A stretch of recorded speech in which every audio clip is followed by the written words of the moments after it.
Ya, faham. Korang nak berdemo ke, nak berhimpun ke, kita memang ada hak untuk bersuara. Masalahnya, korang berdemo, berhimpun ni untuk apa? Tujuannya untuk anti rasuah. Siapa yang rasuah? PMX. Kau pergi cari info yang berkaitan dengan PMX ni ada terlibat dengan rasuah? Tak ada weh, clean. Alah, tak payahlah. Aku tahulah korang ni disuruh berhimpun supaya dapat cover pemimpin korang yang berasuah dulu. Najib Tun Razak, clear, skandal 1MDB. Tun Mahathir disiasat MACC, anak beranak kena isytihar harta.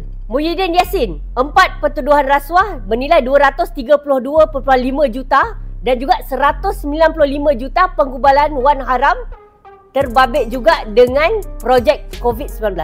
Ismail Sabri, SPM merampas sebanyak 170 juta dan juga jongkok emas bernilai 7 juta. PMX, kerja dia nak mencuci taik-taik perasuah ni semua. Kalau korang ni, anak-anak muda Malaysia yang cerdik, baca dulu cerita ni.